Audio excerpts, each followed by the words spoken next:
Բարի երեկո, Ազատություն TV-ի ուղիղ եթերը լրատվական կենտրոնն է շարունակում։ Այսօրվա թողարկման ընթացքում դիտեք։ Վարչապետը հանրապետության տոնի առիթով ձեռքբերումներն է թվարկում։ Մենք հաղթահարել ենք կորուստների պատմության շրջափուլը եւ թեւակոխել ենք ձեռքբերումների պատմության մի խոստումնալից դարաշրջան։ Նրա անդիմախոսները կորուստները։ Չեմ կարծում, որ կարենա ապահովել մեր երազանքը։ Միացյալ Նահանգներն Ադրբեջանին կոչ է անում Հայաստանի հետ խաղաղության գնալ։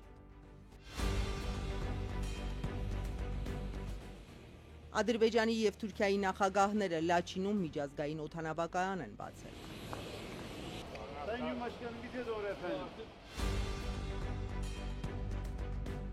Քաղաքացիական պայմանագրում գումարով ծառայությունից ազատվելու նախաձեռնության շուրջ տարաձայնություններ կան։ Ես ինքս դեռևս չեմ կողմնորոշում նախագծի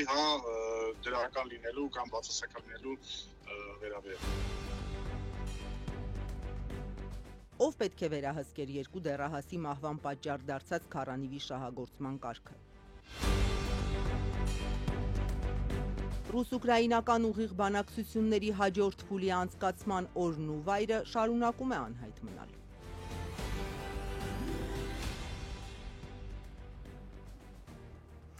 Տոնական քայլերթ, որը միայն պաշտոնյաները դիտեցին, Հանրապետության տոնի առիթով վարչապետ Նիկոլ Փաշինյանն այցելել էր Սարդարապատի հուշահամալիր։ Նրա հետ իշխանական վերնախավն էր։ Իսկ տոնի հիմնական հասցեատերի ժողովրդի համար արգելապատնեշները բացվեցին, երբ երկրի թիվ 1 պաշտոնյան հեռացավ տարածքից։ Փաշինյանն իր ելույթում րոպեներ առաջ թվարկել էր ձեռքբերումները, որ ժողովրդավարությունն իրողություն է, ինչպես ինքնիշխանությունն ու անկախությունը։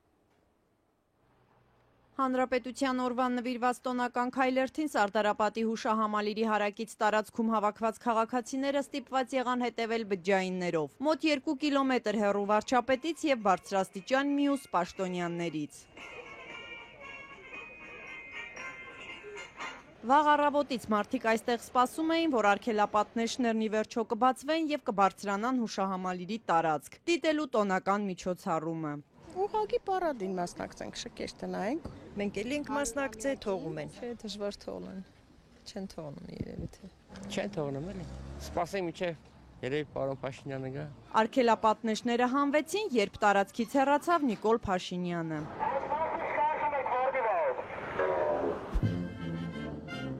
Վարչապետի հեռանալուց հետո արդեն մարդիկ հիշեցին, թե ինչպես էր Նիկոլ Փաշինյանը 2018-19 թվականներին տոնական օրերը նշում իրենց հետ, իրենց շարքերում։ Հաղթական քաղաքացին։ Փաշինյանը սակայն այսօր չխախտեց վերջին 2-3 տարիների ավանդույթը։ Շուրջ բոլորը իր թիմակիցներն էին, գործադիր եւ օրենսդիր մարմինների ներկայացուցիչներ, ուժայիններ։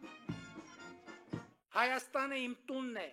ժողովուրդն իմ ընտանիքն է։ Վարչապետը Սարդարապատում ունեցած մոտ 12 րոպեանոց ելույթում կարևորեց պետությունն ու պետականությունը։ Պնդեց, թե պետականության նկատմամբ կամահրանքը ինքնիշխանությունից ու ինքնուրույնությունից ժողովրդի վախերը լիարժեք հաղթահարված չեն։ Եվ ժողովուրդը պատմությունն ու աշխարհը ընկալում է այն բանաձևերով, որ ԽՍՀՄ կայսերական քարոզչությունն է սերմանել։ Դրանց հաղթահարման համար առաջարկեց հաշվի առնել մի քանի իրողություն։ Օրինակ այն, որ 29743 քառակուսի կիլոմետր միջազգային ճանաչված տարածքով Հայաստանը ժողովրդի ոչ թե կորուստների, այլ ձեռքբերումների արտահայտությունն է։ Մեր ժողովուրդը հայրենիք փնտրելու կարիք չունի այլևս։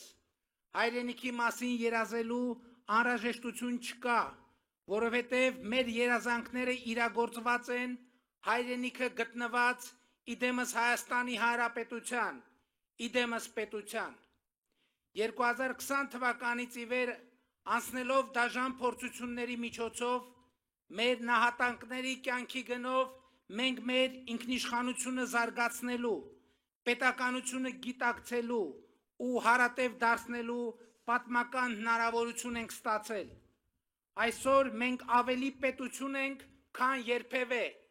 ավելի ինքնիշխան ենք, քան երբևէ,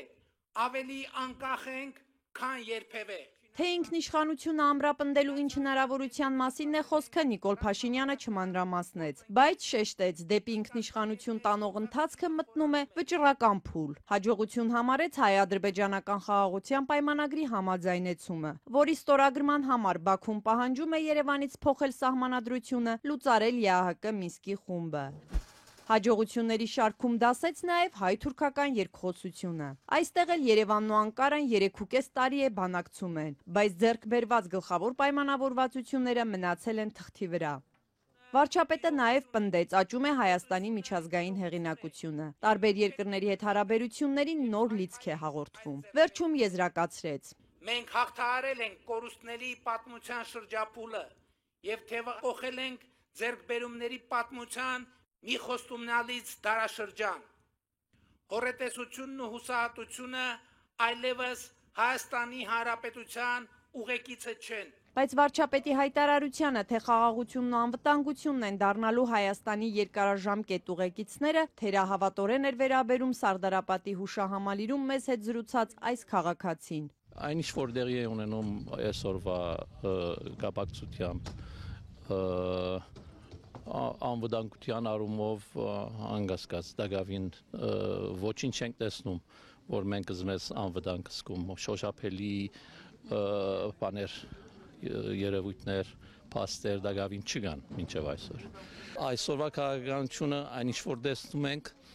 ես չեմ կարծում, որ կարենա ապահովել մեր երազանքը, բայց այդ չի նշանակում, որ քաղաքականությունը չի կարելի փոխել։ Նույնիսկ այսօրվա իշխանությունները երևի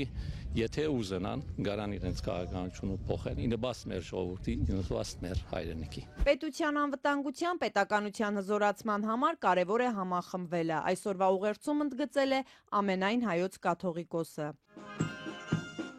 Պատերազմից հետո աշխարհիկ ու հոգևոր իշխանությունների առաջին դեմքերը միասին որևէ պաշտոնական միջոցառման չեն մասնակցել։ Սարդարապատում այսօրվա միջոցառմանը ներկա չէին խորհրդարանական, արտախորհրդարանական քաղաքական ուժերը։ Նրանք էլ առանձին տոնեցին։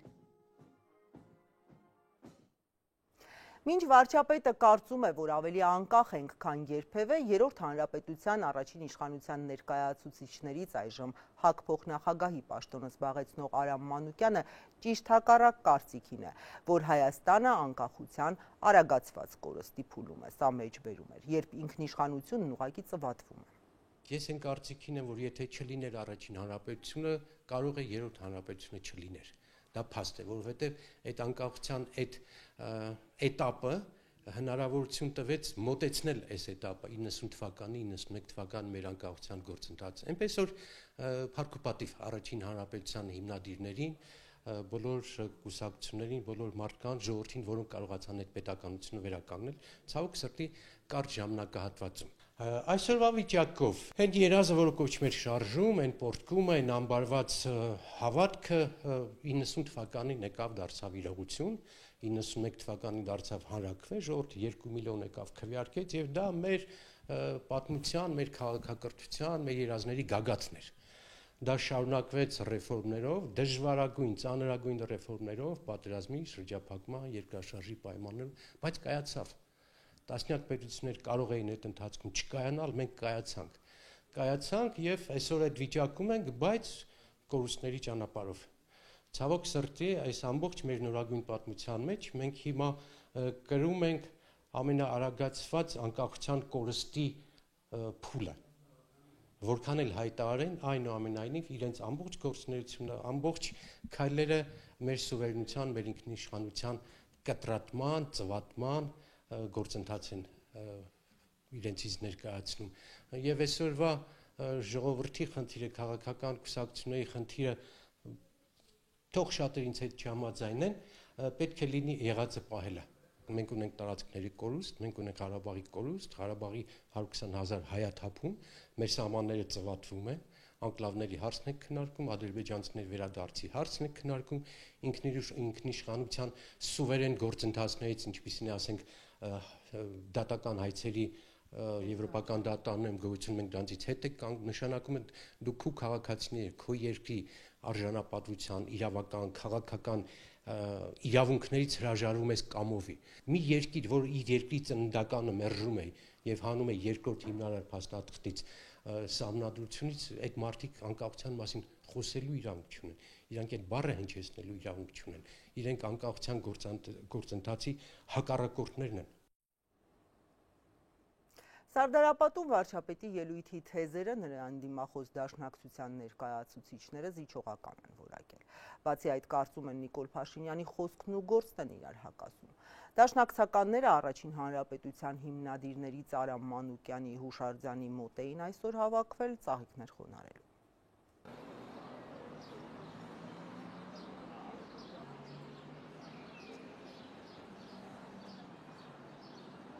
Զիջումներից պետք է ազատագրվենք։ Եվ սա է իրական ձևը եւ պատմության տված դասը։ Եթե դրա կարևորությունը զգում են, փառք ու պատիվ բոլոր դրանց, որ դրա կարևորությունը զգում են։ Բայց եթե երեսպաշտորեն ասում են, այո, կարևոր է, բայց խոսքով մի բան են ասում, գործով ուրիշ բան, երբ որ կտոր մեր հայրենիքը այսօր այդ զիջողականության, տրամաբանությամբ անընդհատ կորցվում է, այդ մարդիկ ինչ իրավունք ունեն խոսել ընդհանրապես հպարտությունից, ինչ իրավունք ունեն խոսել ընդհանրապես հայկականությունից, մեր պետականությունից եւ դրա ընդհանրապես ձեռքբերման մեթոդներից ու ձևերից։ Դե Նիկոլ Փաշինյանին որ լսես ընդհանրապես հայ ժողովուրդը մինչեւ իրան սխալ ապրե, իր օրոք հա որ ինչ որ մի հատ պայծառ ժամանակներ են ունենում, բայց տեսանք ինչա կատարվել չէ իր օրոք։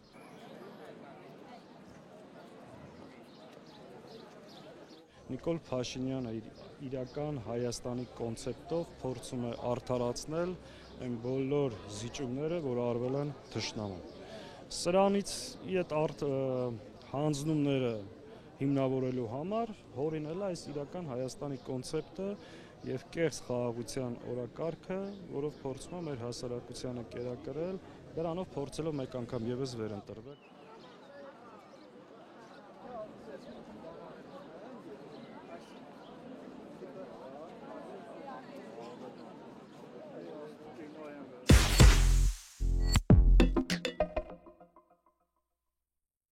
Իմ հյուրը քաղաքական վերլուծաբան Հակոբ Բադալյանն է, բարի երեկո պարոն Բադալյան,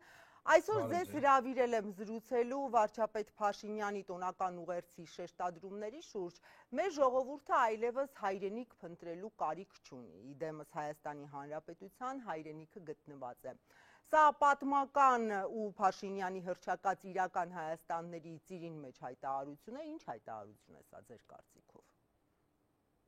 Անկասկած սա այդ իրական Հայաստան գաղափարախոսություն կամ հայեցակարգ ասվածի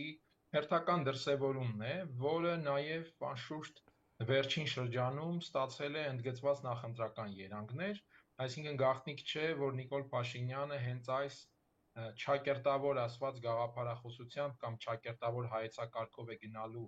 ընտրության, փորձելով հենց դա դարձնել նախընտրական ռետորաբանության առանցք, եւ մենք տեսնում ենք վերջին շրջանում մի շարք այսպիսի ելույթներ եւ դեռ իհարկե արժեվում շատ անգամներ կտեսնենք այս շեշտադրումները, կլսենք այս շեշտադրումները։ Պարոն Բադալյան, եւս մեկ հայտարարություն, որ վարչապետ Փաշինյանը հնչեցրեց Սարդարապատում, ես մեջբերեմ այսօր ավելի ինքնիշխան ենք, քան երբևէ։ Ադրբեջանից եկած երկկողմ բանակցելու ցանկությունը մի պահից իրականություն դարձավ։ Հիշում եք, Երևանը լրիվ այլ բան միջազգային երաշխավորի ինստիտուտ էր պատկերացնում։ Ինչ է ըստ ձեզ իրական ինքնիշխանությունը ու վարչապետի այս հայտարարությունը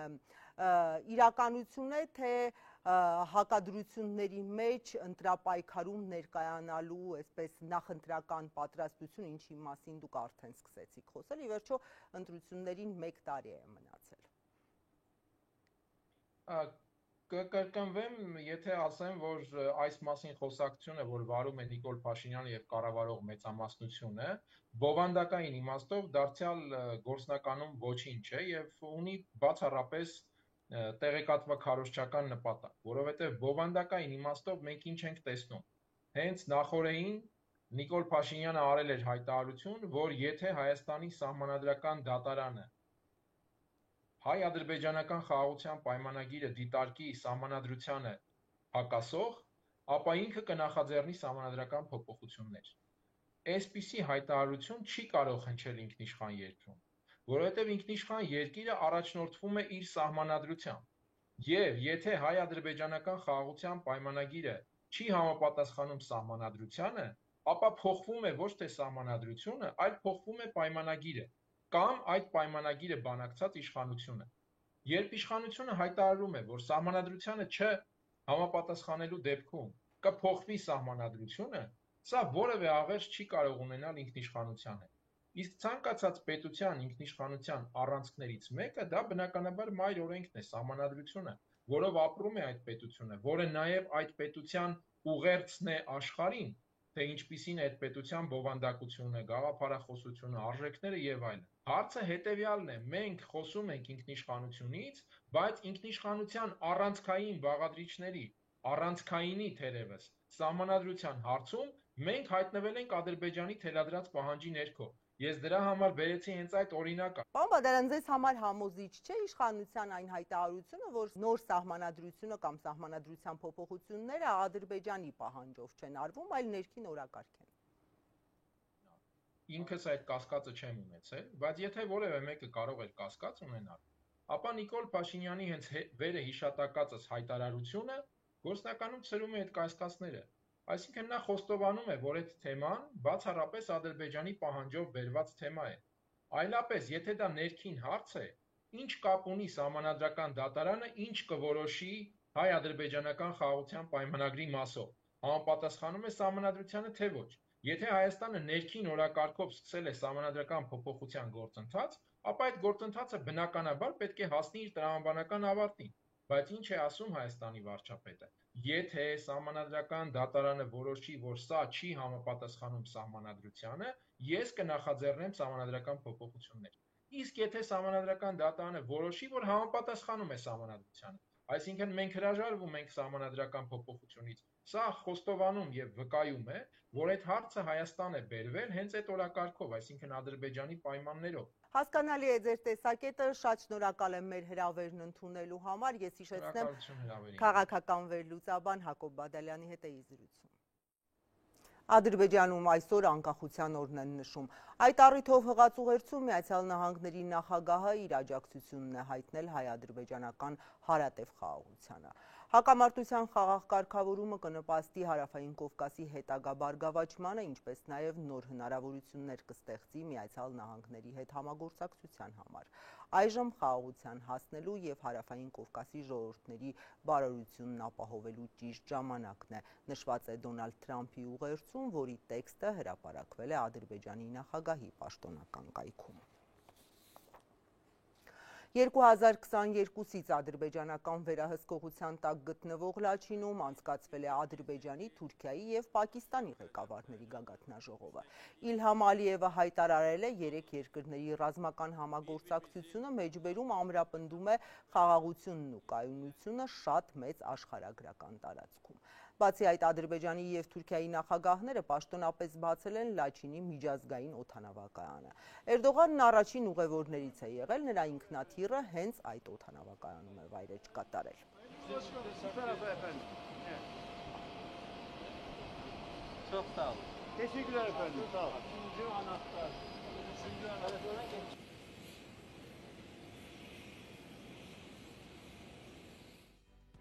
Եթերում Ազատության լրատվական կենտրոնն է, մեր լուրերին կարող եք հետևել նաև Ազատության տելեգրամյան ալիքում, իսկ այս ծրագրի երկրորդ մասում առաջարկում եմ դիտել։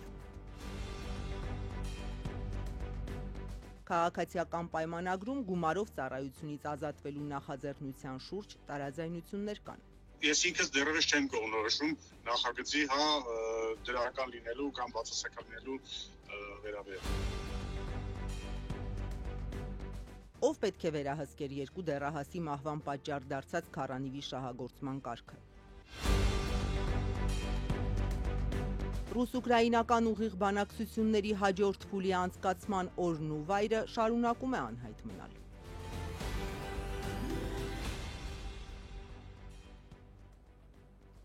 Վաղը իշխանականները կքննարկեն միլիոնների դիմաց ծառայությունից ազատվելու աղմկահարույց նախագիծը։ Քննադատությունը շատ է, թե կոռուպցիան է օրինականացվում, հեղինակը ՔՊԱ-ական Հայկ Սարգսյանն ասում է իր նպատակը պայքարն է կոռուպցիայի դեմ։ Փաստն այն է, որ Կառավարությունը նախաձեռնությունը հավանության է արժանացրել, բայց անգամ թիմակիցներն ունեն անհանգստություններ ու կողմ քվեարկելու համար նրանց դեռ պետք է համոզել։ Տեսնենք ինչ ճակատագիր կունենա նախկինում 2 անգամ տապալված այս նախաձեռնության 3-րդ փորձը։ Բանակից փողով ազատվելու նախագծի շուրջ իշխող թիմում քննարկումները բուռն են ու չեն հանգուցալուծվում։ Պատգամավոր Հայկ Սարգսյանին դեռ չի հաջողվում թիմակիցներին համոզել, որ իր հեղինակած նախագիծը հարուստներին ծառայությունից ազատելու, աղքատներին սահման ուղարկելու մասին չէ։ Այն ուսումնասիրությունները, որոնք ես արել եմ, իրենք չեն արել եւ ես հնարավորություն չեմ ունեցել մինչեւ այս պահը իրենց ներկայացնելու այն թվերը, որոնց հիման վրա ես գալիս եմ անի եզրահանգման եւ համոզված եմ եւ նաեւ հիմնավորում եմ, թե ինչ են պետք է փոփոխությունները։ Քաղաքացիական պայմանագրի անդամը փորձում է թվերով կոտրել թիմակիցների դիմադրությունը, որ կուլիսներում նախագիծը համարում են խոցելի եւ հարցեր ունեն։ Նոր տվյալներ է հրապարակում, որ ԿՊԱ-կանների ու քննադատների կասկածները փարատի։ Ըստ նրա զորակոչի ենթակա տղաների 7%-ն այս տարի բանակ չի գնա, մյուս տարի ավելի շատ, քանի որ հրաժարվել են Հայաստանի քաղաքացիությունից։ 1500-ով ավելի քիչ է մեր զորակոչի ենթականների թիվը, քան պետք է լիներ։ 2008 թվականի ծնվածների 7% հրաժարվել է քաղաքացիությունից։ Դրա հաջորդ տարին 2009 թվականին ծնվածներն են գնալու, 2009 թվականին ծնված տղաների 8% հրաժարվել է Հայաստանի քաղաքացիությունից։ Իշխանական պատգամավորի նախագծով, որ կառավարությունը վերջին նիստում հավանության արժանացրեց, առաջարկվում է քաղաքացիությունից հրաժարվելու դիմաց 15 միլիոն դրամ վճարել, 24 միլիոնով ազատվել 2 տարվա ծառայությունից ու 1 ամիս ծառայել, 18 միլիոնով էլ 4 ամիս։ Տեսած լինենք 4 տարի առաջ, այս 7%-ից 7-8% տղաները ամեն տարի որ հրաժարվել են, չեն հրաժարվի, կամ եթե հրաժարվեն կվճարեն այնքան գումար, որ մեկ իրենց փոխարեն 2 զինծառայող կներգրավեն։ Ըստ հրապարակ թերթի իշխանական խմբակցությունում ոչ բոլորն են ողջունել այս նախագիծը եւ պահանջում են պաշտպանության նախարարը ազգային ժողով գնա ու բացատրություն տա։ Սպառնում են դեմ քվեարկել նախագծին, եթե փոփոխություններ չանեն։ Վաղը խորհրդարանում իշխանականները քննարկելու են այս նախագիծը։ Լսել եմ հեղինակի ներկայացած նախագիծը ամբողջությամբ իր մոտեցումները եւ հիմնավորումները եւ լսել եմ որոշ իմ գործընկերների հակափաստարկներ եւ քանի որ դեռ աշխատանքային քննարկման փուլում է ես ինքս դեռևս չեմ կողմնորոշում նախագծի դրական լինելու կամ բացասական լինելու վերաբերյալ։ Հրաչյա Հակոբյանն էլ այն պատգամավորներից է, որին դեռ չեն համոզել կառավարության ու իր թիմակցի հիմնավորումները, նա էլ հարցեր ունի։ Դեռ հարցեր կան, որ մենք մեր գործընկերները ուզում ենք ստանալ այդ հարցերի պատասխանները։ Ինքն էլ է համարում, որ այս նախագծով ոտնահարվում են կարևոր արժեքներ ու խորանում է սոցիալական անարդարությունը։ Ինչ առաջարկներ ունի կամ ինչն է կոնկրետ համարում խոցելի ու վտանգավոր։ Պատգամավորը հրաժարվեց մեկնաբանել մինչև քննարկումների ավարտը։ Մենք միտված ենք, որ այս նախագիծը ի սկզբանե պետք է լինի իշա Հայաստանի Հանրապետության, բայց հիմա քննարկումները շարունակվում են, որպեսզի մարդիկ ստանան իրենց տարբեր հարցերի պատասխաններ եւ ի վերջո հաշվենք, տեսնենք, որ վտանգներ, մեծ վտանգներ կամ առհասարակ վտանգներ այս նախագծում չկան։ Փողի դիմաց բանակից ազատվելու այս նախագիծը հանրային ընդդիմադիր ու հասարակական կառույցները շարունակում են սուր քննադատել։ Համարում են, որ այսպիսով կառավարությունը բանակից ազատվելու կոռուպցիան է օրինականացնում, կոռուպցիան արմատախիլ անելու ու արատավոր բարքերի դեմ պայքարելու փոխարեն։ Անկախ հանրային ընդդիմադիր ու ներիշխանական դիմադրությունից պատգամավոր Սարգսյանը կարծում է, որ իր նախագիծը կընդունվի ու թեման կփակվի մինչև ամառային արձակուրդներ։ Ես չգիտեմ ով ինչ ասում, ես մտավախություն չունեմ, ես համոզված եմ, որ օրենքի նախագիծը ընդունվելու է ու մտնելու է ուժի մեջ առաջիկայում։ Ուղիղ եթերում նախկին թաղապետի ծեծին հաջորդեց Երևանի խնդիրներից խոսող Արթուր Չախոյանի դեմ Լիլիանարմ ընկերության ներկայացրած 6 միլիոնանոց հայցադիմումը։ Իշխող թիմի հետ առնչություն ունեցող հենց այս ընկերության վերանորոգած մանկապարտեզի թերությունների բարձրաձայնումը Չախոյանի համար դարձավ ճակատագրական։ Ակտիվիստը ոչ միայն չի պատրաստվում հերքման պահանջը կատարել, այլ ազատության հետ զրույցում քաղաքապետարան շինարարական ընկերություն կոռուպցիոն սխեմայի մասին է պնդել։ Հենա, տեսեք, իրանց լցած ցեխը փոկում եմ, մեջից հանում եմ։ Սա իհարկե այսպես պետքա չլիներ։ Սա արդեն ազդար կա, որ աշխատանքները նորմալ չեն արել։ Ինչ է հերքեմ, հարցնում է Մասիվի 105 մանկապարտեզի թերություններն արձանագրած ակտիվիստ Արթուր Չախոյանը, որին զրպարտության համար դատի է տվել շինարարությունն իրականացրած Լիլանարմ ընկերությունը։ Այս ընկերության գործադիր տնօրենը Նարեկ Պողոյանն է, նա 2023 թվականի ավագանու ընտրություններին իշխող քաղաքացիական պայմանագրի ցանկում էր։ Հա, դե որ ցույց են տալի, բան են կանում եւ այլն, բայց դա որպես այդպեսի զրպարտություն post չկա։ Այս ձևի փողերը մսխել հոդս ցնդեցնել Լիլանարմ ընկերությունը նույն պահանջը ներկայացրել է նաև Երևանի ավագանու Մայր Հայաստան խմբակցության անդամ Մեսրոբ Մանուկյանին։ Նաև Չախոյանն էին մի քանի տեսանյութերում ցույց տվել շինարարության թերությունները։ Ընկերությունը երկուսից էլ պահանջում է սոցիալական էջերից հեռացնել տեսանյութերը, հերքել մեջբերեմ ընկերության վերաբերյալ զրպարտություն համարվող փաստացի տվյալները եւ երկուսով որպես փոխհատուցում վճարել 12 միլիոն դրամ։ Ես այդ ամենին քաղաքական գնահատական եմ տալի։ Հետևյալ զրպարտությունը տարածելու համար, որ իբրև հանրային կարծիքը այլ կողմ շեղեն, որ տեսեք, Չախոյանը ստախոս է, զրպարտություն է տարածել, դրա համար 6 միլիոն դրամի պահանջով դատարան են մտել։ 6 միլիոն դրամը իրանք ուրցրել են, որ ավելի նյութը հնչեղ լինի։ Մանկապարտեզի թերությունները ցուցադրելուց հետո կռիվ էր ընկել ակտիվիստի ավագանու ընդդիմադիր անդամի ու նոր Նորքի արդեն նախկին թաղապետ Տիգրան Տեր-Մարգարյանի միջև։ Փոխադարձ հայհոյանքներից հետո բանը հասավ նրան, որ թաղապետն ու ենթակաները տեսախցիկների առջև ծեծեցին Չախոյանին, ինչից հետո քրեական գործ հարուցվեց խուլիգանության եւ մի խումբ անձանց կողմից ֆիզիկական ներգործության հոդվածներով։ Այժմ երեքն էլ մեղադրյալի աթոռին են, Տեր-Մարգարյանն էլ աղմկահարույց դեպքից 20 օր հետո հրաժարական տվեց։ Վստահաբար ունենք այդ խնդիրը տվյալ մանկապարտեզ 2023 թվականի քաղաքապետ նշանակվելուց հետո այդ մանկապարտեզներում 2-3 մանկապարտեզներում աշխատանքները դադարեցվել են, որովհետև կային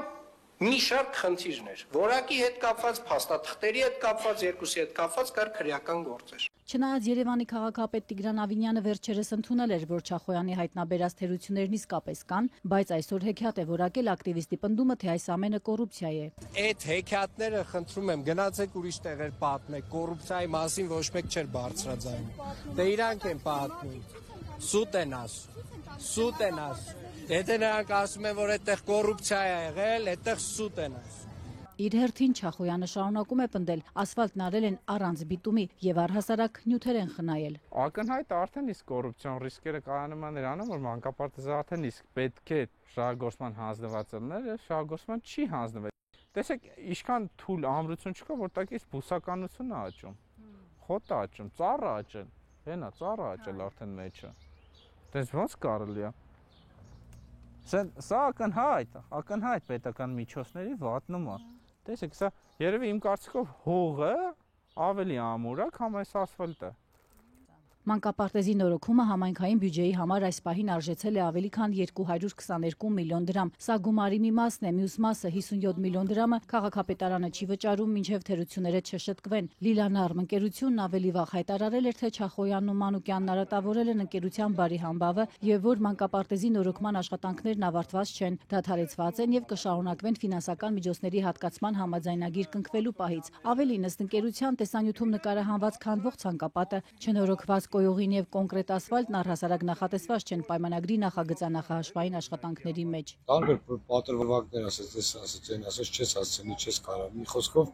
ասի չեմ հրաժարվում։ Մինչ դատարանում կողմերը կպաշտպանեն իրենց դիրքորոշումները, արդեն 3 տարի քաղաքային խնդիրները բարձրաձայնող Չախոյանը պնդում է, քաղաքապետարանում այնպես են անում, որ շինարարության մրցույթներին հաղթի հենց Լիլանարմը։ Օրինակն էլ ըստ նրա Կվալից շին ընկերության տնօրեն Վիգեն Ուրուշանյանի դեպքն է։ Չախոյանն այսօր հրապարակել է նրա հետ զրույցը, որտեղ գործարարը պատմում է, որ ինքն է շահել մանկապարտեզներից մեկի նորոգման մրցույթը, բայց կանչել են քաղաքապետարան ու ճնշելով հորդորել հրաժարվի։ Երևանի քաղաքապետարանից այսօր չմեկնաբանեցին այս տեղեկությունը։ Վիգեն Ուրուշանյանի հետ հաստատել մեզ չհաջողվեց, հեռախոսահամարն անհասանելի էր։ Ինչ ուզենան, անեն։ Այս ընթացքում հայտնի դարձավ, որ կառավարությունը սահմանադրական դատարանի դատավորի թափուր տեղի համար առաջադրել է Երևանի քաղաքապետարանում իշխող քաղաքացիական պայմանագրի կոալիցիոն գործընկեր ավագանու Հանրապետություն խմբակցությունից Արտակ Զեյնալյանի թեկնածությունը։ Զեյնալյանը միջազգային իրավունքի մասնագետ է, 2018-19 թվականներին զբաղեցրել է արդարադատության նախարարի պաշտոնը, ավելի վաղ պատգամավոր է եղել ընդունել։ Նա նաև Մարդու իրավունքների Եվրոպական դատարանում գերիների շահերն է ներկայացնում։ Եվրամիությանը Հայաստանի անդամակցելու գործընթացի մեկնարկի մասին օրինագծի նախաձեռնած խմբի Եվրաքվեի ներկայացուցիչը։ Երկու դեռահասի կյանք խլած Քարանիվի ողբերգական վթարը մի շարք խնդիրներ է վերհանել։ Ով է տվել շահագործման թույլտվությունը, ում վերահսկողության ներքո է Ծաղկաձորում բարգավաճել այս ծառայությունը։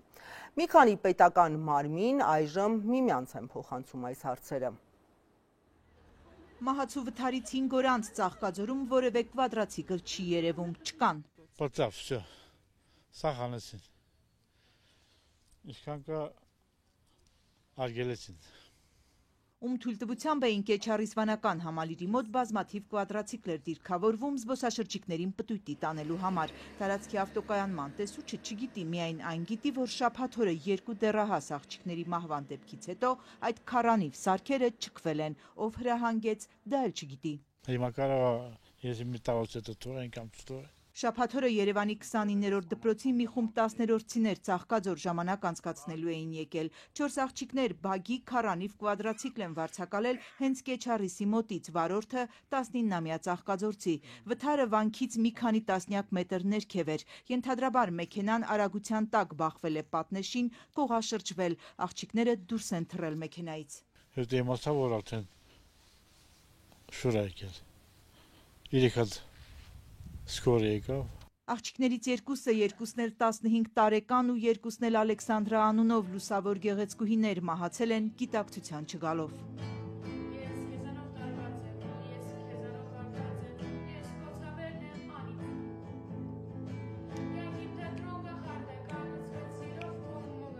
Դպրոցականներից մեկը վնասվածքներով դեռ հիվանդանոցում է, մյուսը դուրս է գրվել։ Քրեական գործ է հարուցվել ճանապարհային երթևեկության անվտանգության պահանջները կամ տրանսպորտային միջոցների շահագործման կանոնները խախտելու հոդվածով։ Վարորդը կալանավորված է։ Քննչական կոմիտեից տեղեկացանք, նա եղել է սթափ, բայց համապատասխան տրանսպորտային միջոց վարելու իրավունք չի ունեցել։ Մեքենան նրան չի պատկանել, սեփականատեր կա։ Նա կարծես թե նույնպես դեպքի վայրում էր։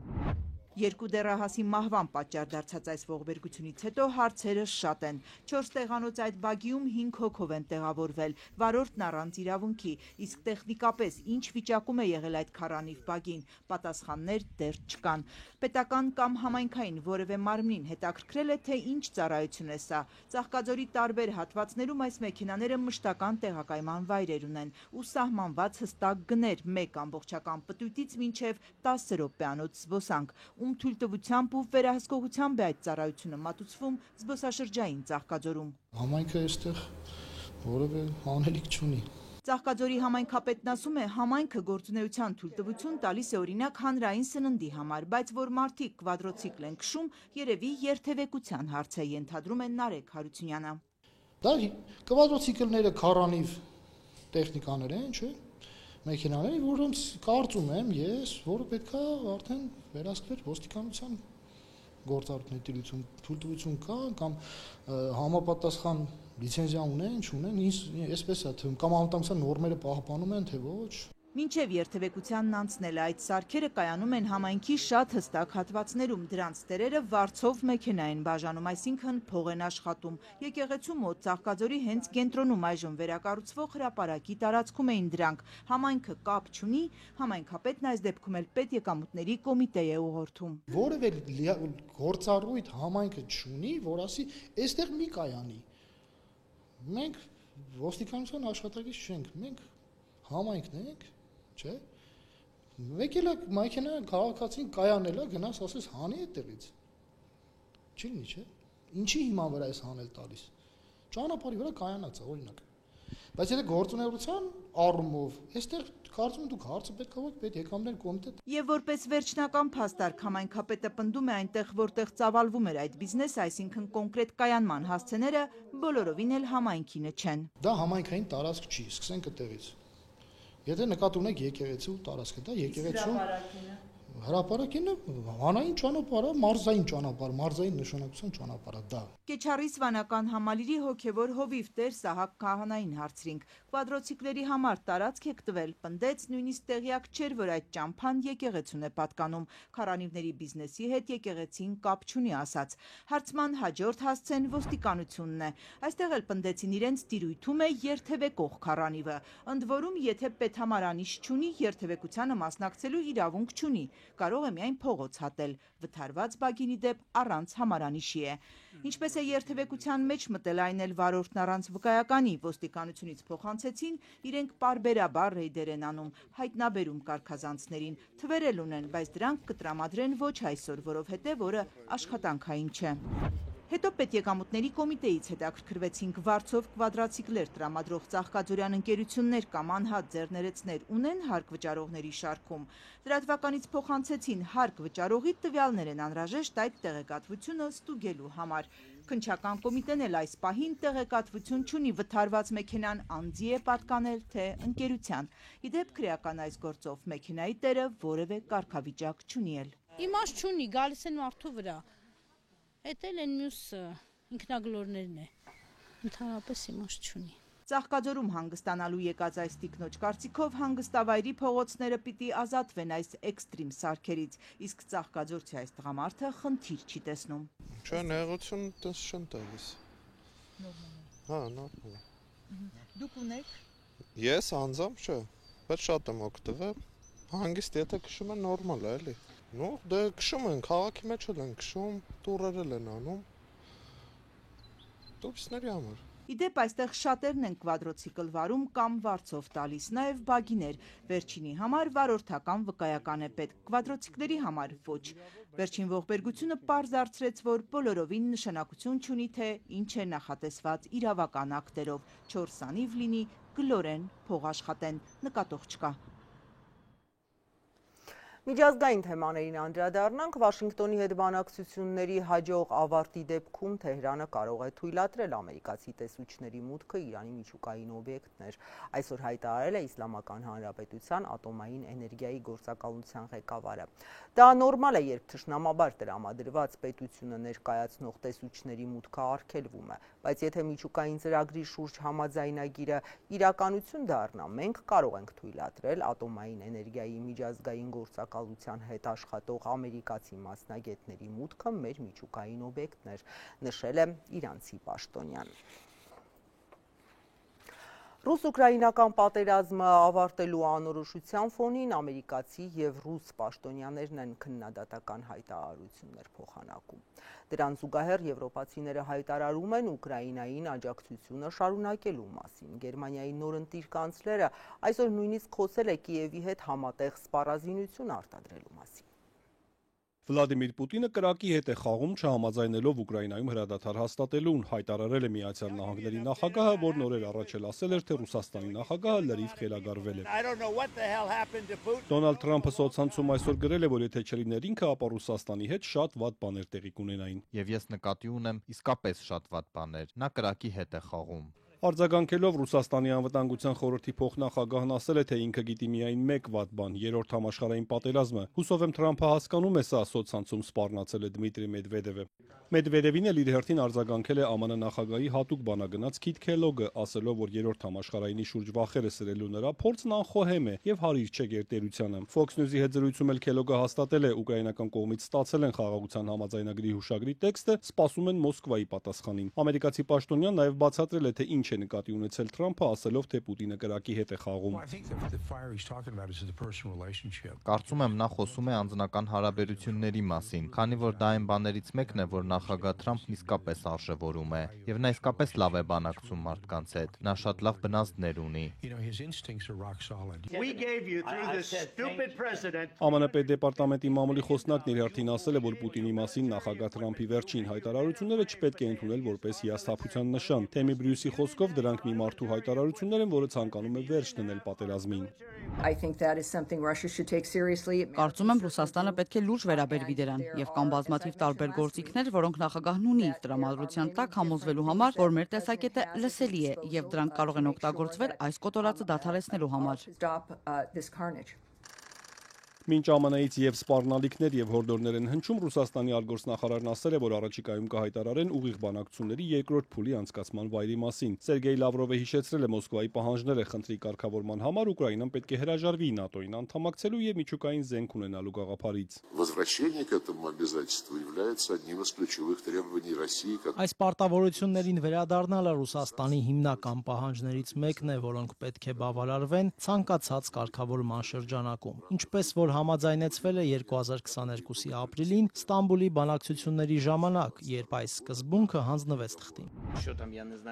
Ուկրաինայի նախագահն էլ ասել է, որ Մոսկվան առաջարկել է ուղիղ բանակցությունների երկրորդ փուլն անցկացնել Բելարուսում, ինչն անընդունելի է Կիևի համար պատերազմին այդ երկրի մասնակցության պատճառով։ Վլադիմիր Զելենսկին առաջարկել է ընտրել ավելի չեզոք տարածք՝ Թուրքիա, Շվեյցարիա, Վատիկան։ Նա նաև առաջարկել է անցկացնել երկկողմ հանդիպում իր, Թրամփի եւ Պուտինի մասնակցությամբ։ Եթե Պուտինը չի ցանկանում երկկողմ հանդիպում կամ եթե բոլորը ցանկանում են, որ այն լինի երկկողմ, ես դեմ չեմ, պատրաստ եմ ցանկացած ձևաչափի, նշել է նա։ Կրեմլի խոսնակն իր հերթին հայտնել է, որ խաղաղության համաձայնագրի հուշագրի ռուսական տարբերակի վրա աշխատանքն արդեն վերջին փուլում է, իսկ բանակցությունների հաջորդ վայրը դեռ որոշված չէ։ Դմիտրի Պեսկովը նշել է, որ նախագահների մակարդակով հանդիպումը պետք է լինի պատվիրակությունների միջև կոնկրետ պայմանավորվածությունների արդյունք։